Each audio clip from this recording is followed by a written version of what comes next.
अस्सलाम वालेकुम दोस्तों, मैं कायद हुसैन यूनानी दवाखाना कुंदरकी से। और आज हम बात करेंगे खशखश पर।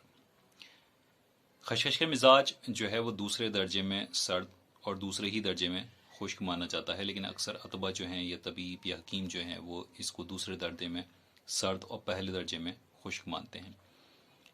ये 5 तरह की होती है: सफ़ेद, काली, जब्दी, मंशूर और मुकर्रन। लेकिन जहाँ कहीं पे भी अगर खशखश का जिक्र है खाने में या दवाइयों में, तो वहाँ पर जो मुराद होती है वो इस सफ़ेद खशखश से होती है जो हमारे यहाँ आम मिलती है। खशखश का मिजाज सर्द होने की वजह से ये काबिज़ भी होती है, ये दस्तों को रोकती है। जिन लोगों को दस्त आ रहे हैं, अगर लूज़ मोशन अगर हो रहे हैं, तो वो खशखश का इस्तेमाल करें तो उससे उनके लूज़ मोशन रुक सकते हैं। ये जिस्म के अज़ा को सुस्त करती है, यानी कि जो आपका जिस्म है इसमें सुस्ती लेके आती है, नींद अच्छी लेके आती है। नींद के लिए अगर इसको भून लिया जाए और भून के अगर इसको सूंघा जाए तो ये नींद अच्छी लेके आती है। उसके अलावा जिन लोगों को खुश्क खांसी होती है, याद रखिए कि खांसी जो है वो 4 तरह की होती है: सर्द और खुश्क, सर्द और तर, गर्म और खुश्क, गर्म और तर।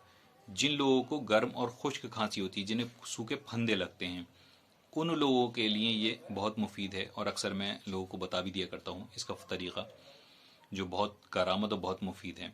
इसके लिए आप थोड़ी खशखश और थोड़े से बादाम जो हैं वो आप दूध में भिगो के रख दें, और बादाम का छिकल छुटाने के बाद आप खशखश और उसको बादाम को खरल में खूब अच्छी तरीके से पीस कर जो है वो दूध बना लें इसका, और उसमें थोड़ा मक्खन मिला करके और थोड़ी मिश्री या खांड मिला करके आप इसे थोड़ा थोड़ा चटाएं, तो ये खुश्क खांसी जो फंदे लगते हैं उसके लिए बहुत मुफीद है। अगर मान लीजिए किसी को फेफड़ों से खून आ रहा है खांसने की वजह से, तो ये उसके लिए हम इसमें थोड़ा सा इजाफा करेंगे। वो इजाफा ये होगा कि इसमें दमुल और दमुल कहरबा शमई और संग जराहत, ये तीनों हम वज़न लेकर हम इसको बारीक पीस लें और एक एक चुटकी इसके साथ अगर मिला के दिन में 2 या 3 बार चाटें, तो ये फेफड़ों के खून को भी बंद कर देती है। या फेफड़ों के खून के लिए यही चीज़ दमुल संग जराहत और कहरबा शमई अगर पीस कर अगर लव खशखाश में अगर मिलाकर अगर खिलाया जाए, तो ये फेफड़ों के खून को भी मुफीद है। या खालिस आप लव खशखाश भी ले सकते हैं। जिस्म को ये फुलाती है, यानी कि गोश्त चढ़ाती है जिस्म पे। जो लड़के पतले दुबले होते हैं, अगर वो मोटा होना चाहें तो इसको बारीक पीस करके और रोज़ाना इसमें अगर मक्खन और थोड़ी मिश्री या खांड मिलाकर अगर खाएं, तो उनके जिस्म पर गोश्त भी ये अच्छा चढ़ा सकती है। चढ़ा कह सकती है, बल्कि चढ़ाती है। ये गोश्त फरबाही के लिए भी है। उसके अलावा जिन लोगों के जिगर और गुर्दे कमज़ोर हैं, ये उनके लिए बहुत मुफीद है। उसके लिए इसका तरीका ये होता है कि आप इसको बादाम के साथ पीस लें और इसको दूध के साथ खा लें, तो ये गुर्दे के और जिगर की कमज़ोरी को दूर करके बहुत खून की पैदावार को बहुत अच्छी तरीके से बढ़ाती है। इसका अगर इसी चीज़ में, यानी कि खशखश और बादाम को पीसने के बाद अगर इसमें शहद मिलाकर अगर खाया जाए, तो ये मर्दाना ताकत को बहुत बढ़ाती है, मनी को बहुत पैदा करती है और टाइमिंग भी बढ़ाती है। यहाँ पर इंटरनेट पर बहुत सारे नुस्खे ऐसे दिए गए हैं कि खशखश को आप इस्तेमाल कर लें, दूध के साथ इस्तेमाल कर लें, इसके साथ इस्तेमाल कर लें, उसके साथ इस्तेमाल कर लें, और टाइमिंग ऐसी बढ़ जाएगी। तो आपको वो ये पॉइंट नहीं बताते कि वो मर्दाना ताकत किसकी बढ़ाती है, किन लोगों की बढ़ाती है, और किन लोगों की मनी तो सभी की बढ़ाती है, लेकिन किन लोगों की टाइमिंग और किन लोगों की जो है वो मर्दाना ताकत बढ़ाती है। ये पॉइंट मैं आपको बता देता हूँ, जो वो अक्सर वहाँ पर वो लोग नहीं बताते और आप धड़ल्ले से उसको इस्तेमाल करते हैं। जिन लोगों के मसाने में गर्मी होती है, या जिस्म में गर्मी है, या मनी में गर्मी है, उन लोगों की टाइमिंग कम हो जाती है, तो ये ऐसे लोगों के लिए फ़ायदेमंद है। उन्हीं लोगों की मर्दाना ताकत बढ़ाएगी और उन्हीं लोगों की टाइमिंग बढ़ाएगी, जो अक्सर वहाँ पर वो लोग नहीं बताते इस चीज़ को। लेकिन आप ध्यान रखिए, मसाने की गर्मी जिनकी है, ये उनके लिए, उनको ठंडा करने के लिए बहुत फ़ायदेमंद है। उसके अलावा अगर जिन लोगों को बुखार की शिद्दत है, तो ये जुशानों में भी डल के जो है वो खिलाई जाती है या पिलाई जाती है जुशानों में डल के, तो ये बुखारों को भी दूर करती है। याद रखिए, इसका लगातार इस्तेमाल जो है वो फेफड़ों को और दिमाग को नुकसान करता है।